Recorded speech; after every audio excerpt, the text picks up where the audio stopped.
할렐루야. 자주 뵙게 돼서 감사하네요. 집에 온 것처럼 편안합니다. 지난 1월달 여기서 말씀 전하고 1월 말에 이제 아프리카 두 나라 차드와 세네갈에서 현지 목사님들께 이제 이 복음 세미나를 열고 왔습니다. 그리고 돌아오자마자 또 이제 중복판 이제 이번 주에 출간되는데 마무리 작업하느라고 좀 바쁘게 지냈고, 또 매년 이맘때쯤엔 그 처형 농장에 백꽃 수정을 하러 옵니다. 근데 금요일 왔다가 이제 또 오게 됐습니다. 신앙생활하면서 우리가 진리를 아는 것도 중요하고, 진리를 안 다음에 실제 신앙생활의 현실도 중요합니다. 빌립보 교회 같은 경우는 이 바울이 복음을 전해서 세운 교회이기 때문에 확실한 진리의 근거에서, 복음의 근거에 세워진 교회예요. 근데 내용을 자세히 또 들여다보면 문제도 많이 있습니다.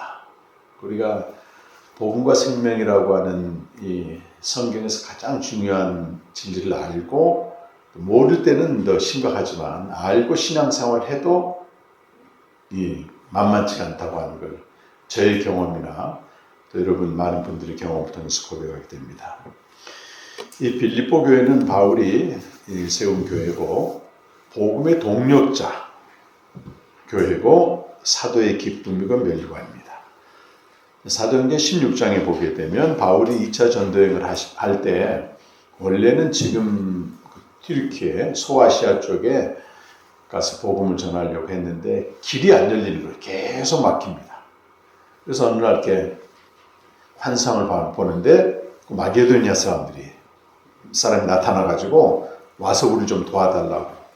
그걸 깨닫고 그걸 보고 나서 바울이 성령께서 그를 인도하나 보구나. 그래서 이제 거기 가서 이제 빌립보를 도착하게 됐는데 거기서 이제 교회가 세워지는 것입니다. 루디아를 통해서 첫 번째 교회가, 유럽의 첫 번째 교회가 세워졌고, 여러분 1장 5절에 한번 보시면요, 빌립보 그 교회를 회상하면서 바울이 이제 그들의 신앙이 얼마나 참 놀라웠는지 이렇게 말씀하고 있어요. 빌립보서 1장 5절에 한번 찾으셨으면 같이 읽어보실까요? 너희가 첫날부터 이제까지 복음을 위한 일에 참여하고 있었다, 그렇게 말합니다. 너희 안에서 착한 일을 시작하신 이가 그리스도 예수의 날까지 이루실 줄 우리는 확신한다. 그러니까 많은 교회들이 있었지만 유독 빌립보 교회는 바울이 복음을 전할 때 물질로 지원을 했습니다. 후원을 한 교회가 유일하게 이제 빌립보 교회예요.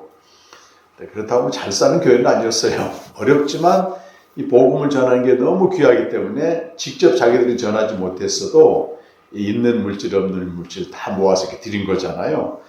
근데 그걸 바울은 뭐라고 평가하냐면, 너희가 여기 보면 5절에 복음을 위한 일에 참여했다. 그 말은 너희도 복음을 선포했다, 이런 뜻입니다. 그래서 복음 선포라고 하는 것은 선포의 내용, 예를 들어 저는 이렇게 내용을 이렇게 전하는 거잖아요. 근데 선포의 행위에 참여하는 것도 똑같이 복음을 전하는 것입니다. 그래서 여러분들이 이렇게 복음 전하는 일에 물질로 후원하고 기도하는 것은 행위에 참여하기 때문에 그것도 복음 전하는 겁니다. 저 같은 경우는 이제 복음의 내용을 전하기 때문에 복음에 참여하는 것이죠. 근데 바울이 전한 복음은 고린도전서 15장 3절에서 5절까지 나오는 사도들이 전한 전승된 복음입니다. 그의 죽으심과 또 장사됨과 부활과 현현의 4가지 복음이고, 갈라디아서 1장 8절에서는 이 복음 외에 다른 복음은 없다고 말합니다. 다른 복음을 전하면 저주를 받는다, 그래까지. 그리고 그 복음의 목적은 생명 얻는 것이죠. 생명 얻어서 그들의 근거가 하늘에 앉춘 자가 되고 시민권이 하늘에 있는 그 상태를 말합니다. 그래서 바울이 항상 이들을 위해서 감사하고 기쁨으로 기도하며, 또 1장 8절에 보면 예수 그리스도의 심장으로 너희를 얼마나 사모하는지 모른다. 얼마나 사모하는지, 사도의 마음이죠. 하나님의 마음이고, 그리고 그런 내용들 보게 되면 2장에 하늘과 땅의 모든 권세에 계신 주 안에 그들이 거하고, 또 무엇보다도 이들은 주의 종을 굉장히 귀하게 여겨요. 이게 에바브로드가 이제 병이 들었는데 그것 때문에 너무 걱정을 하는 거예요. 근데 에바브로드는 또 이제 2장 후반 보면 나오잖아요. 성도들이 자기가 병든 걸로 인해서 걱정하는 것 때문에 또 걱정을 해요. 서로 이렇게. 얼마나 아름다운 모습이겠습니까? 이게 이제 빌립보 교회의 아주 위대한 점이고, 문제는 그 내용을 들여다보면요, 바울이 편지를 쓴 건 여러 가지 이유가 있어요. 1장 28절 이하 보면 대적자들과 치열하게 싸우고 있습니다, 성도들이. 대적자들은 일단 유대인들이고, 또 이제 3장에 보게 되면 영지주의자들, 완전히 이미 이루어졌다고 얘기한 그런 사람들입니다. 그들이 박해하고, 또 내부적으로는 다툼과 허영과 분열과 자기를 나보다 더 낫게 여기는 교만과 시기와 원망, 이런 것들이 또 있어요. 이렇게 복음을 정확히 듣고 이렇게 훌륭한 교회인데도 내부적으로 사람이 모인되고 불완전하기 때문에 이런 게 항상 있습니다, 여러분. 그래서 아무리 우리가 진리를 알고 진리의 기둥 위에 교회가 세워졌어도 그 구성원들 자체가 완벽하지 않기 때문에 이런 일들이 있는 겁니다. 그래서 바울이 이제 편지로 권면을 해요. 그리스도를 본받아야 된다. 또 그리스도처럼 낮아져야 된다. 또 육체로 하면 안 되고 성령으로 해야 된다. 이런 얘기를 해요. 그 22장 21절에 보면요. 그런 대단한 교회였는데도 바울이 이런 말을 합니다. 그들이 다 자기 일을 구하고 그리스도의 일을 구하지 않는다. 자기 살기에 바빠. 이렇게 복음을 생각도 하지만 또 어느 한편으로 보면은 내일에 너무 파묻혀 있는 거예요. 우리 인간의 유한성이거든요. 또 현실성입니다. 3장 3절에 보면은 3장 2절 3절에 계들을 삼가고 행악하는 자들을 삼가고 몸을 상해하는 일을 삼가라. 자기 주장 의지로 행하는 자들을 말합니다. 이런 문제들이 있었습니다. 또 3장 오늘 본문에 보면은 이 많은 신자가 소위 영지주의자들이라고 하는 대적자들의 영향을 받고 있는 거예요. 그들은 이제 3장 18절 보면 십자가의 원수로 행한다 이렇게 나와요. 바울이 이제 여러 사람들이 그리스도의 십자가의 원수로 행하는데 이 그리스도의 십자가의 원수, 낮아지고 비천하고 이런 것보다도 우월감을 느끼고 자기가 있는 걸 가지고 자랑하고 완전히 이렇게 행한다는 것이고, 내용적으로 보게 되면 그들의 신은 배요, 그들의 마침은 멸망이요. 19절 그들의 신은 배요, 그 영광은 그들의 부끄러움이 있고 땅에 일생. 이런 사람들이 이제 십자가의 원수란 말이에요. 그들의 신은 배요, 그 말은 철저히 육적인 사람들이에요. 몸은 교회에 나오지만 온통 생각 자체가 세상 걸로 꽉 차 있습니다. 그럴 수 있습니다, 우리가. 근데 그들은 수치를 영광으로 삼고 결국은 파멸에 빠진 자들인데 그걸 이제 조롱하는 거죠, 이것을.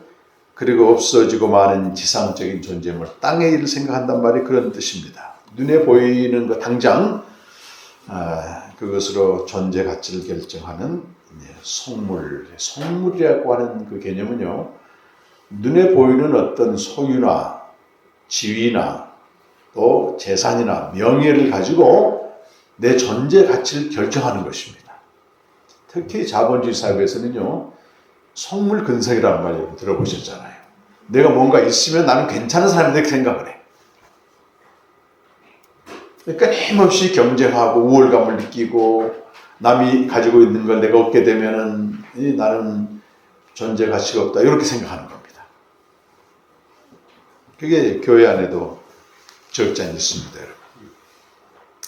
근데 바울은 이들에게 뭐라고 말하냐면 이제 20절, 21절, 그러나 우리가 어떤 존재라고 하는 거예요. 우리의 시민권은 하늘에 있다. 이 빌립보 지역은 퇴역 군인들이 주로 있었고, 이 당시에는 퇴역 군인들에게 뭘 줬냐면 로마 시민권을 줬어요. 시민권. 로마 시민권은 대단한 겁니다, 여러분. 당시에. 그래서 오죽했으면 이 시민권을 돈으로 살려고 한 사람도 있었고 그랬어요. 시민이 되게 되면 혜택이 많아요. 그 세금을 안 내도 되고 이런 나라가 주는 모든 복지도 많이 누리게 되고, 근데 우리는 그것과 비교할 수 없는 하늘의 시민권을 가진 자들이다.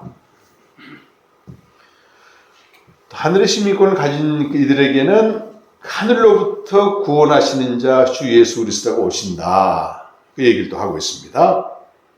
오늘 가장 중요한 말씀이 21절 말씀인데, 만물을 그리스도는 만물을 그 앞에 복종하게 하신 능력이 있습니다. 그러면서 우리의 비천한 몸을 영광스러운 몸으로 변화시킨다. 지금은 우리가 비천해 보이지만 병들고 약하고 욕되고 이런 몸이지만 그리스도께서 오시는 날 우리 모두의 몸을 영광스러운 몸으로 변화시키는 겁니다. 영광스러운 몸으로 변화되는 종말의 영광은 하늘의 시민권을 가진 사람이라면 누구나 모두에게 해당하는 마지막 결론입니다. 참 우리 교회가 이 땅을 이 지상적인 삶을 살고 있는 영생의 공동체인데, 먼저 중요한 것은 이 성경이 증거하는 복음으로 우리가 이 생명을 알게 되었다고 하는 것입니다. 이번에 제가 증거판 내면서 하나님께 감사한 게, 또 안타까운 것도 있고, 우리 한국교회 현실 보게 되면 이 성경이 증거하는 복음으로 처음부터 교회가 세워진 게 아니고, 너무도 그때는 살기가 어려웠습니다. 가난하고 버려진, 전 세계에서 볼 때는 그런 나라예요. 조선 말기니까. 그래서 미국에서 이제 각성운동이 일어나가지고 이제 젊은이들이 대거 땅끝까지 복음을 전해야 된다. 그러면 주님이 오신다. 이 세대주의 신앙 영향을 많이 받았습니다. 그때 학생 자원운동을 일으켜서 많은 20대 초반 젊은이들이 그러면 마지막 땅끝이 어디냐? 그것이 조선이었어요. 그래서 대거 젊은이들이 이 전문인 사역자로 또 이 복음을 전하기 위해서 목숨 걸고 왔는데, 정말 와보니까 조선이라는 나라가 이 미국 사람들이 볼 때는요, 유럽은 그때 전철이 다니고 있었거든요. 막 빌딩이 들어서고 초가집에다가 사는 것도 그러고 가장 가난하고 못 살고 형편없는 나라였어요. 그러니까 그 많은 선교사들이 처음에 와가지고 이질로 여러분 많이 떠났습니다. 우리 한국에 이질이 없어요. 작년에 차대에 있는 우리 신재영 선교사님이 들어왔는데 막 고열이 나고 설사를 하고 그래가지고 이거 말라리아가 아닌가 싶어가지고 이제 고대 병원 가서 자세히 검사를 했더니 이질이 있네. 이질. 이질은 한국에 없는 질병이에요. 희한한 질병 생긴 거예요. 차들은 지금 그런 이질이 그냥 수시로 생기는 곳이잖아요. 그만큼 우리가 그때 못 살았단 말입니다. 그러니까 그들이 와서 이 성경이 증거하는 복음도 잘 몰랐지만 이 진지하게 진리를 전하기보다는 당장 목구멍에 포도청이라고 먹여주고 병 고쳐주고 이런 병원 세우고 가르쳐주고 이런 거를 선교의 주 내용으로 한 겁니다, 여러분. 그리고 이제 30년이 지나고 또 전쟁이 일어나고 가난의 시대가 오면서 교회가 무슨 역할을 많이 했냐면, 여러분 예수 믿으면 잘 된다. 그 메시지를 암암리에 전한 겁니다. 또 대놓고 전한 데도 있습니다. 그러니까 우리가 140년 기독교 역사를 갖고 있지만 실제적으로 2000년 동안 유구한 세월 속에서 검증되고 또 검증된 이 성경이 말하는 영생의 복음이나 진리는 거의 변두리 취급도 안 했습니다. 근데 한 100년쯤 지나고 보니까 우리가 잘못 믿었다고 하는 게 막 여기저기서 막 부작용이 나타나는 거잖아요. 병적인 증세들이 많이 나타납니다. 그래서 한국교회 하게 되면 세상 사람들은 쳐다보지도 않으려고 해요. 쳐다보지도 않으려고 해요.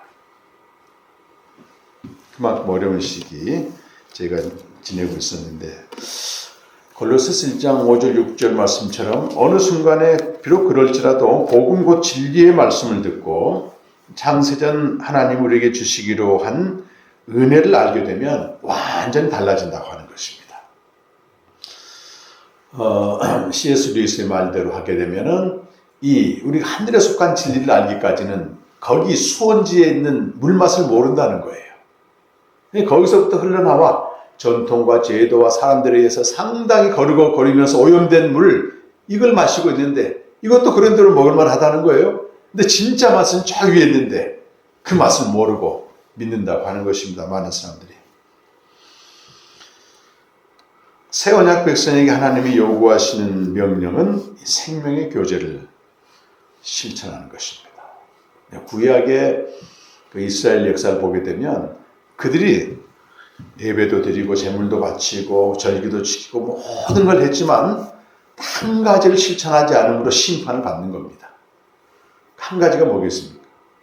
다윗이 말한 한 가지. 내가 여호와께 구하는 한 가지가 있으니 평생 하나님의 집에 살면서 하나님과의 바른 관계와 교제 가운데 거해야 되는데 이것만 안 하고 다른 걸 다 한 거예요. 이것 때문에 하나님이 심판하신 거예요. 신약 시대가 그대로 넘어옵니다. 새 언약의 내용은 생명을 얻은 자가 하나님과 교제하는 것인데 예수 그리스도를 통한 하나님과의 만남과 교제가 없는 신앙생활은 반드시 심판대에 오르게 되어 있습니다. 그런데 우리가 이 복음을 듣고 생명으로 사는 그럼 살고 있잖아요. 얼마나 귀합니까, 여러분? 이 빌립보 교회 하나님이 또 사도 바울이 칭찬할 만한 교회란 말이에요.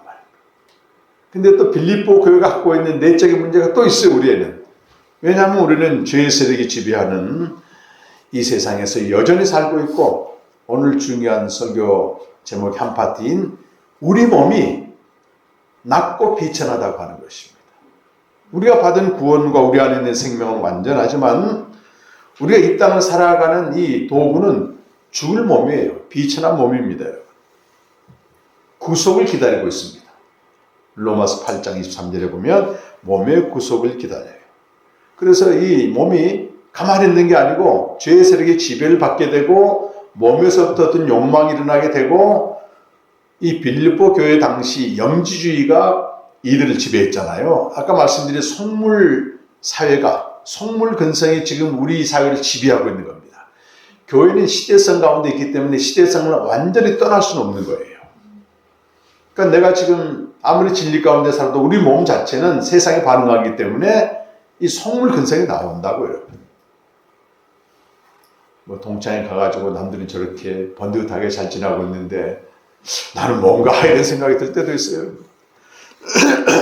예, 교회 안에도 있습니다. 목사 세계도 있습니다. 주님이 보실 때 가장 귀한 가치는 이미 정해졌어요. 그리스도가 우리를 대신해서 십자가에 죽으시고 그 속전의 가치를 지불하고 우리를 사신 몸이기 때문에 우리는 사실 아무렇지도 않아도 아무것도 가지지 않고 지위가 없어도 하나님 보실 때는 최고의 존재 가치란 말입니다. 근데 세상은 그렇지 않죠.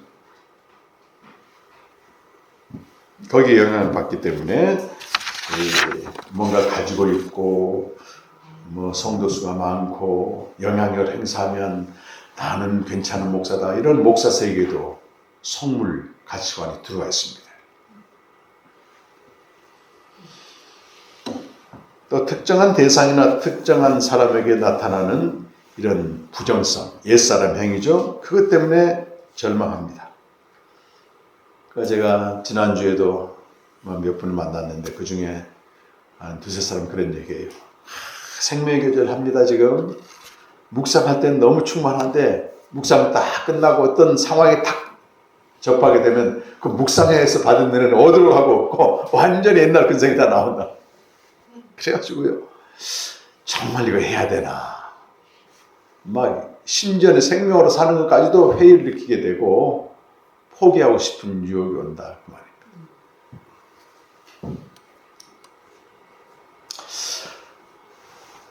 오늘 민수기 11장을 제가 묵상을 하다 왔는데요. 그 이스라엘 백성들이 이제 광야에서 진영을 탁 짜고 하나님 약속을 했어요. 내가 구름으로 인도해 주마. 언약궤를 앞세워서 전쟁을 하면 항상 승리하게 해주마.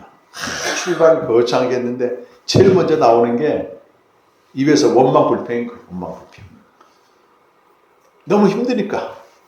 광야 생활이 힘들잖아요. 먹을 것도 충분하지 않고 목마르니까 입에서 막 원망불평이 나와. 그러다가 이스라엘 백성은 말고 이스라엘 백성과 함께 출애굽에서 나온 잡족들이 있습니다. 잡족들. 이 사람들은 언약 백성들은 아니죠. 그냥 따라 나온 잡족들이 옛날 애굽에 있을 때가 더 좋았다는 거예요. 그때는 고기도 먹었고 여러 가지 마늘도 먹었고 좋은 음식 부추도 먹고 좋은 걸 다 먹었는데 여기는 고정 메뉴야. 하나님께서 주시는 만나 맛도 별로 없는 거. 불평불만하니까요. 그 하나님의 백성들이 거기에 전념이 돼요. 전념돼가지고 뭐라고 말하냐면 공동 번역을 보니까 우리가 이런 지긋지긋한 만나만 먹으면 어떻게 하냐고 하나님이 하늘에서 내려주신 양식을 막 비난하더라고. 참 신약시대 우리가 생명의 떡인 교제를 통해서 하늘의 양식을 먹는데 이것만 갖고 되겠냐는 거예요. 저 맛도 보고 이 맛도 보고 옛날 맛. 그럴 수 있다고 하는 것입니다. 원점으로 돌아가고 싶은. 그러나 이것이 우리가 전부가 아니고 우리 비천한 몸은 반드시 영광스러운 몸으로 변화된다고 하는 것입니다. 그럼 어떻게 우리가 좀 지혜롭게 이 비천한 몸을 가지면서도 여전히 하나님과 교제 가운데 풍요함을 누릴 수 있는가?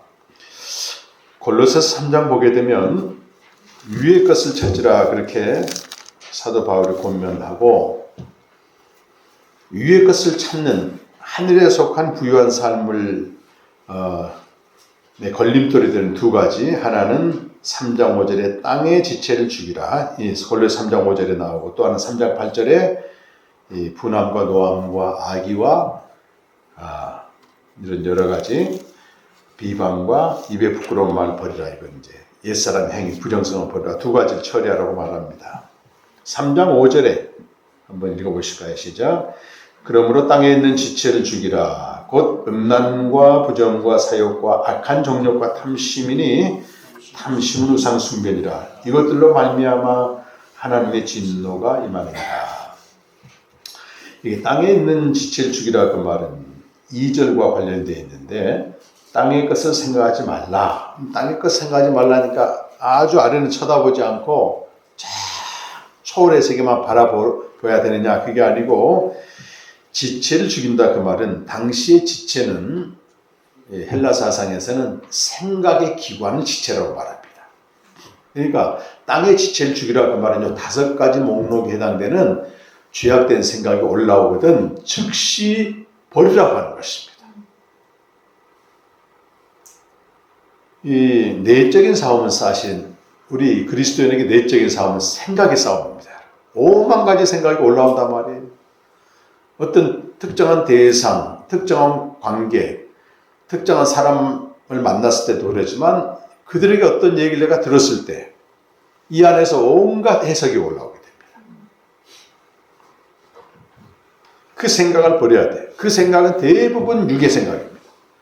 그럼 로마서 8장 6절 보면 육의 생각은 사망이고 영의 생각은 생명과 평안이면은 그럼 내가 이게 육의 생각인지 영의 생각인지 어떻게 분별해요? 그 결과물을 가지고 분별하는 겁니다. 내가 환난과 공고가 있고 마음이 답답해지는 사망의 증세가 오게 되면 내가 설령 좋은 생각을 하는데 이건 육의 생각이에요. 근데 내 안에 생명과 평안이 임하게 되면 이건 영의 생각입니다. 저도 주중에 아주 힘든 일이 있었는데 그 저에 대해서 오해를 하고 막 얘기를 했어요. 근데 내 생각으로 반응을 해. 내가 미워하고 어떻게 나도 좀 맞대응을 할까 이런 생각을 하게 되니까 환난과 공고가 와요. 잠시 기도하다가 아니다. 내가 그 형제 그분의 입장에서 한번 생각해 보자 하니까 얼마든지 그런 생각을 할 수 있겠더라고. 그럼 주님 긍휼히 여겨달라고 나도 그럴 수 있는 자입니다. 잠을 자는데 말이죠. 평안임이에요. 이게 생명과 평안이란 말이지. 생각 싸움입니다, 여러분.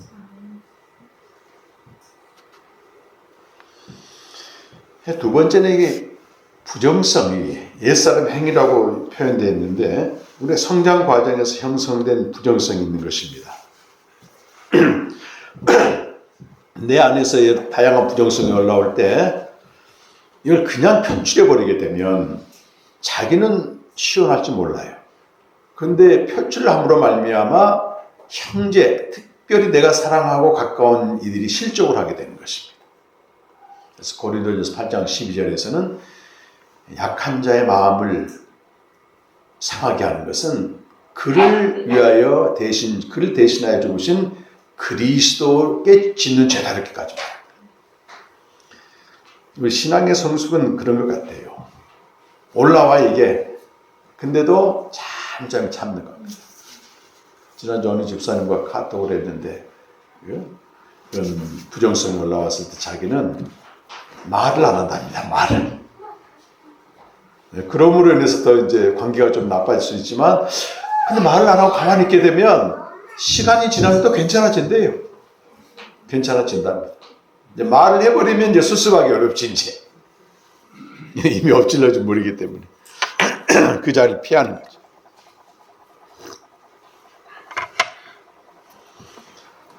근데 그 반대로 형제에게서 부지 중에 어떤 부정성이 나왔을 때, 그러면 형제 옛사람에게서 나온 거기 때문에 내가 그것을 반응할 때 수정시키고 재경험하도록 성숙하게 반응해야 된다고 하는 것입니다. 저 같은 경우 이런 그 부정성이 있어요. 어려서 저희 어머니가 너무 고생을 많이 했는데, 어린아이인 내가 볼 때 어머니는 항상 힘들어하는 표정이에요. 고생을 하니까 그럴 거 아니겠어요? 근데 어린아이가 어머니를 볼 때는 너무 그냥 힘들어하는 표정이고, 또 평생 육아 안 좋아서 약을 먹었단 말이에요. 근데 그 몸으로 부서지라. 그냥 새벽이면 장사를 나가요. 그러니까 어린아이, 여러분, 구스타프 칼융이 무슨 말을 하냐면, 어렸을 때 경험한 어머니의 모습은 무의식적으로 내게 형성된 여성상이라고 말합니다. 이게 이제 아니마라고 말하거든요. 아니마. 그 반대로 남성 아버지에 대한 이미지는 아니무스라고 말하는데, 이 내게 형성된 아니마는 뭐냐면 여인이 힘든 표정을 하거나 이러면 내가 힘들어요. 그리고 저희 어머니가 너무 많이 아파가지고 어떤 집사람, 제 아내가 웬만큼 아파도 별로 공감이 안 되는 거예요. 이 아주 안 좋은 겁니다, 여러분, 이게. 그래서 저는 어떤 퇴행적인 아이가 있는가 하면 엄마를 기쁘게 해줘야 되는 아이가 있는 거예요. 이제 그것이 공부를 잘하게 열심히 하게 된 동기도 하나 있는 것 같아요. 그래서 제 아내가 표정이 좀 굳어 있거나, 그건 본인 사정인데 내가 괜히 힘든 거예요, 이거. 그래서 나 때문에 화가 났나? 이런 생각들을 하게 되는 겁니다. 그래서 거칠어져요, 말과 행동이. 퇴행하는 거거든요, 이건. 어린아이로. 근데 그 퇴행한 어린아이한테 대놓고 당신이 이러면 더 화가 나는 거지, 이제. 가장 좋은 방법은 재경험시켜주는 겁니다. 어린아이로 퇴행했으면 어린아이답게 어루만져줘야 되는 거예요. 그걸 똑같이 성인으로 대하지 말고, 그 정도 되려면 정말 하나님 은혜가 필요하죠. 특히 가까운 관계에서 그런 것 같아요. 새로운 아니마와 아니무스를 형성시켜줍니다. 그래서 우리 고린도서 4장 10절 11절 보면 이게 인력으로 되지 않아서 바울이 이렇게 말합니다. 고린도서 4장 10절 11절 제가 읽겠습니다. 우리가 항상 예수의 죽음을 몸에 짊어짐은 예수의 생명이 또한 우리 몸에 나타나게 하려 함이라. 우리 살아있는 자가 항상 예수를 위하여 죽음에 넘겨짐은 예수의 생명이 또한 우리 죽을 육체에 나타나게 하려 함이라. 관건이 뭐냐면 내 생명이 나타나면 안 되고 예수 생명이 나타나야 되는데, 그러기 위해서는 그 순간 부정성의 상대가 표출됐을 때, 어린아이 모습으로 퇴행했을 때 비난하거나 야단칠 게 아니고 이렇게 예수 생명으로 반응하는 겁니다. 기다려주거나 용납해 주는 거예요. 그럴 수 있지. 어떻게 목사가 돼가지고 당신이 그래. 이러면 이제 완전히 어떻게 생명의 교제를 한다는 사람이 그래. 안 되는 겁니다.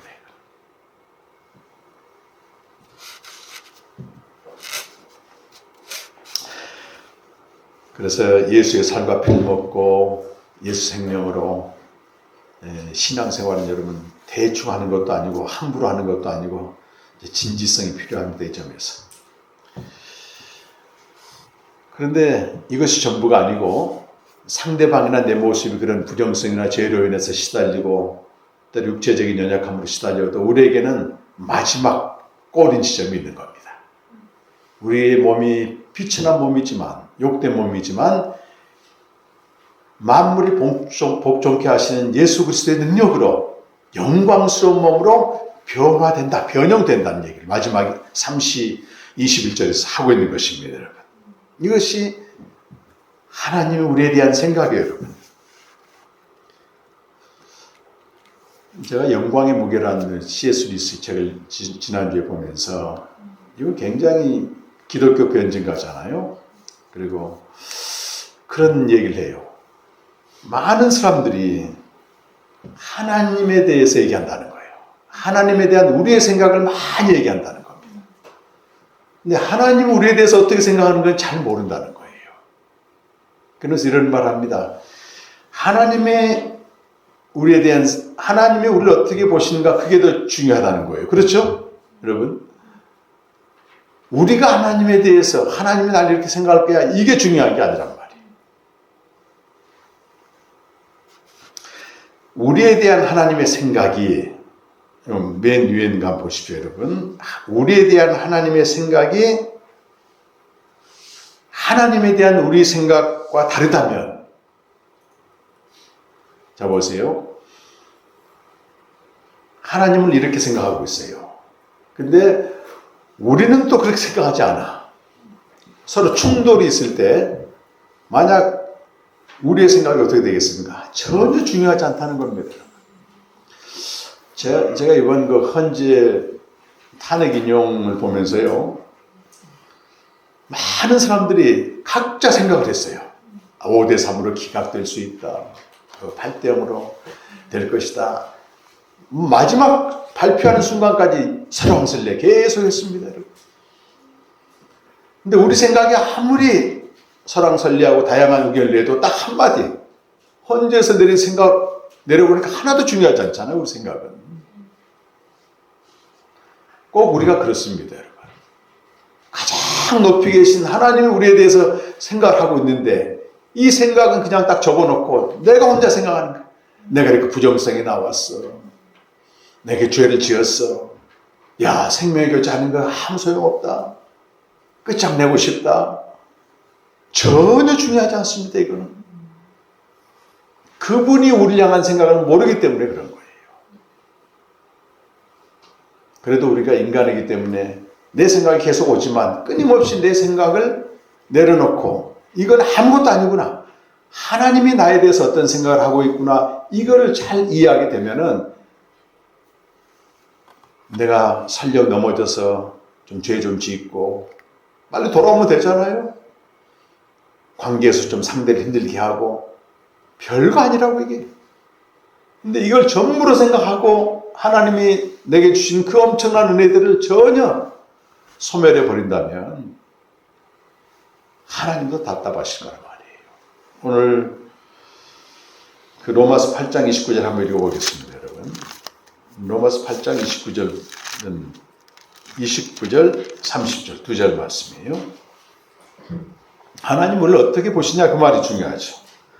한번 읽어보겠습니다. 하나님이 미리 아신 자들 또한 그 아들의 형상을 본받게 하기 위하여 미리 정하셨으니 이는 그로 많은 형제 중에서 맏아들이 되게 하려 하심이니라. 또 미리 정하신 그들을 또한 부르시고 부르신 그들을 또한 의롭다 하시고 의롭다 하신 그들을 또한 영화롭게 하셨느니라. 자, 하나님이 우리를 부르신 것은 그 맏아들 그리스도의 형상을 본받도록 하기 위함인데 30절에 보면 세 단계가 나오잖아요.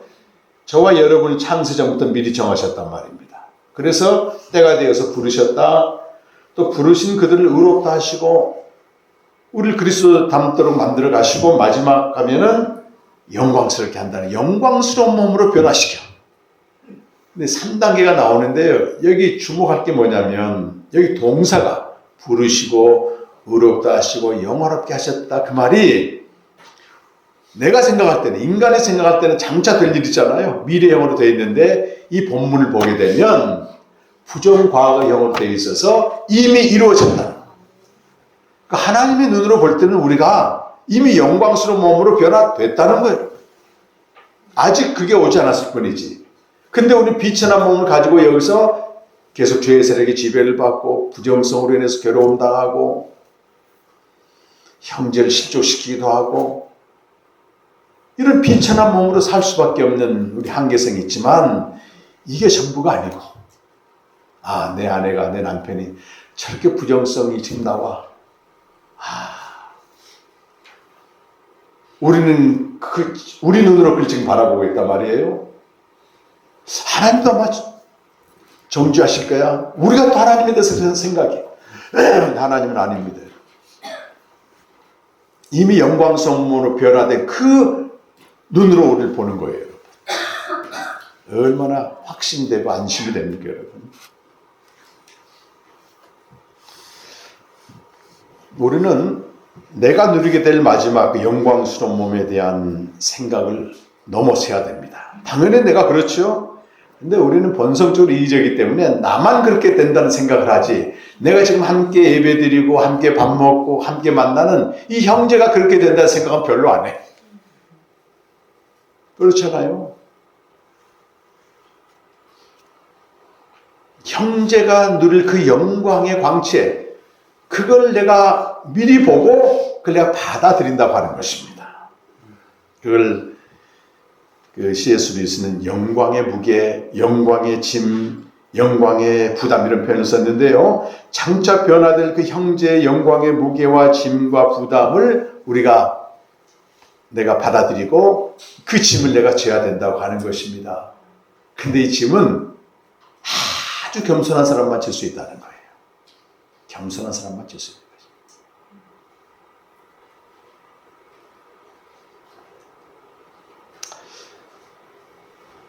제가 이제 지난주에 겪은 실제적인 사건입니다. 정말 복음을 함께 전하고 동역자, 그가 날 좀 오해해서 뭐 이렇게 여기저기 전하고 했는데요. 이 문제를 어떻게 해결할까 고민이 많이 됐어요. 근데 하나님이 나도 장차에 지금 불완전한 게 많아요. 제가 여러분이 모르고 있지만은 부정성도 나와서 또 연약함으로 넘어지기도 하고 한데, 이 비천한 몸이 영광스러운 몸으로 변화된다. 이게 하나님이 나를 보시는 거고 내게 소망입니다, 여러분. 그렇다면 나를 좀 힘들게 했던 그 형제도 똑같아요, 여러분. 그 형제가 이렇게 좀 부족한 면이 보이고 나를 힘들게 하지만 하나님이 형제도 영광스러운 몸으로 변화시켰네? 이 생각이 들어오니까 그 영광의 무게를 내가 질 수 있겠더라고요. 그러면서 눈 녹듯이 사라졌어요, 그런 게. 하나님 신 은혜입니다, 여러분. 이 은혜가 너무 크고 깊어가지고 여러분하고 나누려고 내가 목사님한테 선교하겠다 그런 거예요. 금요일까지만 이렇게 해야 되나 말아야 되나 몰라. 사람을 볼 때 우리의 시각은요, 하나님이 보는 시각하고 너무 다를 때가 많아요. 일단 믿지 않는 세상 사람들을 하나님이 어떻게 보십니까, 여러분? 우리가 볼 때는 아이고 저렇게 사니까 저 모양이지, 게다가 예수도 안 믿어, 장차 지옥에 갈 수밖에 없어. 이러지만은 고린도후서 5장 14절 말씀 보면 한 사람 예수 그리스도가 죽으심으로 말미암아 모든 사람이 죽었다. 그리스도가 다 모든 사람을 대신하여 죽었다고 되어 있어요. 요한복음 12장 30절 보면 예수님이 직접 말씀하십니다. 내가 땅에서 들려 죽을 때 모든 사람을 내게로 이끌겠노라. 그러니까 바울이 여기에 충격을 받은 겁니다. 나는 유대인으로 선민이었는데 저 이방인들은 개맛도 못한 취급을 했는데 이 복음을 깨닫고 보니까 한 사람 그리스도가 모든 사람을 대신하여 죽은 거예요.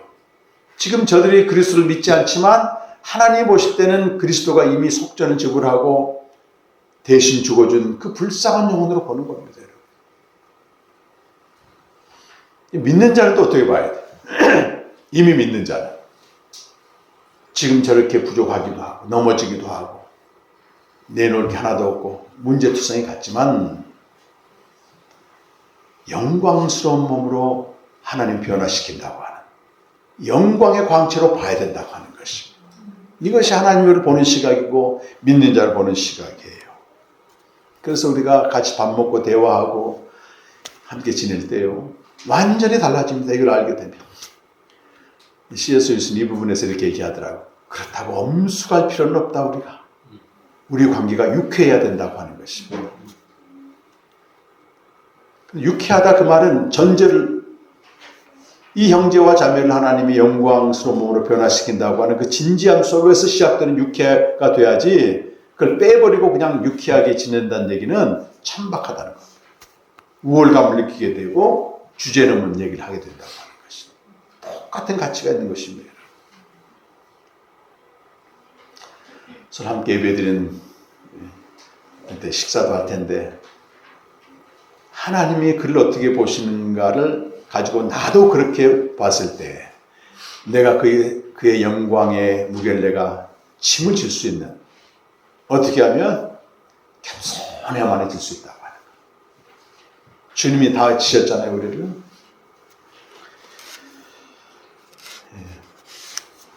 그래서 빌립보 교회의 이제 결정적인, 제일 잘 아시는 말씀이기도 하고 또 핵심적인 구절이기도 합니다. 우리 한번 읽고 어떻게 형제의 그 영광의 무게를 질 수 있는 것인가. 빌립보서 2장 3절에서 쭉 한번 읽어보겠습니다. 3절부터 8절까지 말씀 믿고 기도하겠습니다. 이런 문제들이에요. 교회 안에 이런 일이 있었다는 것입니다. 시작. 아무 일에든지 다툼이나 회용을 하지 말고 오직 겸손한 마음으로 각각 자기보다 남을 낮게 여기고 각각 자기 일을 돌볼 뿐더러 또한 각각 다른 사람들의 일을 돌보아 나의 기쁨을 충만하게 하라. 너희 안에 이 마음을 품으라. 곧 그리스도 예수의 마음이니 그는 근본 하나님의 본체시나 하나님과 동등됨을 취할 것을 의지 아니하시고 오히려 자기를 비워 종의 형체를 가지사 사람들과 같이 되니 사람의 모양으로 나타나사 자기를 낮추시고 죽기까지 복종하셨으니 곧 십자가에 죽으심 11절까지 이름으로 하나님의 그를 지극히 높여 모든 이름 위에 뛰어난 이름을 주사 하늘에 있는 자들과 땅에 있는 자들과 땅 아래에 있는 자들로 모든 무릎을 예수의 이름에 꿇게 하시고 모든 입으로 예수 그리스도를 줄 아시느냐여 하나님 아버지께 영광을 돌리게 하셨느니라.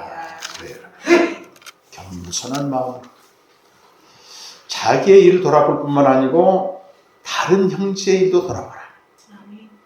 우리 몸이 영광스러운 몸으로 변화되는 그것뿐만 아니고 이 형제의 몸도 영광스러운 몸으로 변화된다. 지금 저렇게 부정성 투성이를 날 괴롭히지만은 변화된다고 하는 것입니다. 근데 그걸 내가 어떻게 받아들인다고요? 겸손하게. 나보다 남을 낮게 여기는 마음으로. 주님이 그렇게 하셨다는 겁니다, 여러분. 주님이 그렇게 하셨다는 거예요. 하나님과 동등됨을 취하지 않냐고 완전히 종이 돼서 오셔가지고 우리를 위하여서 죽으시고, 그런데 하나님이 그걸 어떻게 하셨어요? 가장 귀하고 높게 영광스럽게 했습니다. 그래서 우리가 주님처럼 따라가야 되는 겁니다. 오늘 우리 새벽처럼 기도도 하셨지만 따라가야 됩니다. 다른 거 따라가는 게 아니에요, 여러분. 우리 힘으로 가는 게 아니고 은혜를 구하고, 그때 형제, 자매, 여러분 가장 가까이 사는 아내, 남편, 자녀들 보는 눈이 새롭게 떠져야 됩니다. 나만 구원받고 나만 영광스럽게 되는 이기적이잖아요. 그거는 지금 살고 있는 이 사람도 하나님의 그 영광의 무게를 넉넉히 담당하는 겸손한 은혜를 구하시길 간절히 축원합니다. 자, 기도하겠습니다. 아버지 하나님, 우리가 복음을 알고 생명도 알고 이 진리 안에 그 안에 엄청난 은혜를 받았습니다. 그러나 우리가 이 땅을 살아가는 몸은 여전히 죽을 몸이고 비천한 몸이기 때문에 죄에 시달리고 부정성에 시달리고 절망하고 탄식합니다. 오늘 주님이 직접 말씀하십니다. 만물을 복종하게 하는 그 능력으로 주님 다시 오실 때 우리 영광스러운 몸으로 변형된다고 말씀합니다. 이것이 우리에게만 일어나는 게 아니고 우리 형제 자매에게도 동일하게 일어나는 마지막 때 사건입니다. 나의 영광스러운 몸으로 변화되는 것뿐만 아니고 내 형제 자매가 그렇게 변화된다고 하는 걸 받아들여 그 짐을 지게 하여 주셔서 겸손한 마음으로 짐을 지게 하셔서 온전함을 이룰 수 있는 저희들이 되게 하여 주시옵소서. 예수님의 이름으로 간절히 기도드립니다. 아멘.